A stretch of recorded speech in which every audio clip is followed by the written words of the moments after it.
কিছুদিন আগে ফেসবুকে একটা পোস্ট দেখলাম বিড়াল অ্যাডপশনের। তো বিড়ালটা দেখে অনেক ভালো লাগলো, ভাবলাম নিয়ে আসি। তো ওরে আনলাম।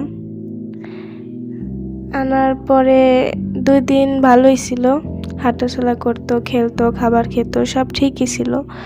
কিন্তু তারপর থেকে কেমন জানি খাবার খাওয়া বন্ধ করে দিল। তারপরে হাঁটাচলা করতো না, কেমন চুপচাপ হয়ে গেল। তো পরে একটা ভেটের কাছে নিয়ে যাই। ভেটে ওর তাপমাত্রা পরীক্ষা করে দেখলো 104 জ্বর।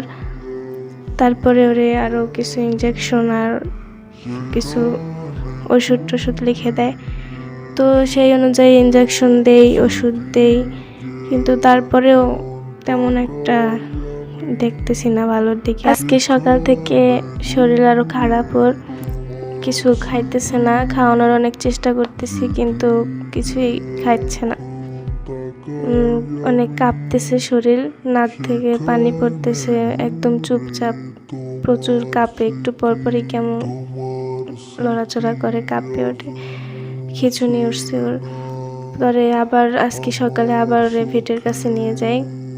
ভেটে কিছু ওষুধ দিল, খাওয়ালাম, কিন্তু এখনও ওই একই অবস্থা। মানে কোনো রকম কোনো খাবারই ওরে খাওয়াইতে পারতেছি না। আমি নিজে ওরে খাইয়ে দেওয়ার অনেক চেষ্টা করছি, কিন্তু মুখে দিলে ফেলে দেয়, কিছু খায় না। এমনকি পানি পর্যন্ত খাইতেছে না, মুখ থেকে ফেলে দিতেছে। ওর মনে হচ্ছে শ্বাস নিতে অনেক কষ্ট হতে আছে, নাক থেকে যেহেতু পানি পড়তেছে তার জন্য অনেক জোরে জোরে শ্বাস নিতেছে, মানে খুব কষ্ট হচ্ছে ওর। তো আগে ওই মুরব্বীরা বলতো নাকি খাটের নিচে অথবা ওই আম গাছের নিচে বিড়ালদের রাখলে নাকি ওরা সুস্থ থাকে কিছুটা, তাই ওরে খাটের নিচে রাখলাম ঝুড়িতে। এখন আপনারা দোয়া করেন যেন সুস্থ হয়ে যায়, ভালো থাকে। আজকে সারাদিন কিচ্ছু খায় নাই, এমনকি পানি পর্যন্ত ওরে খাওয়াতে পারতেছি না। তো দোয়া করেন আপনারা যেন সুস্থ হয়ে যায়। তোমার মায়ায় পড়ে আমি পাগল হয়ে সুর টানি, তোমার মায়া কাটে না, এমনে শান্তি আসে না।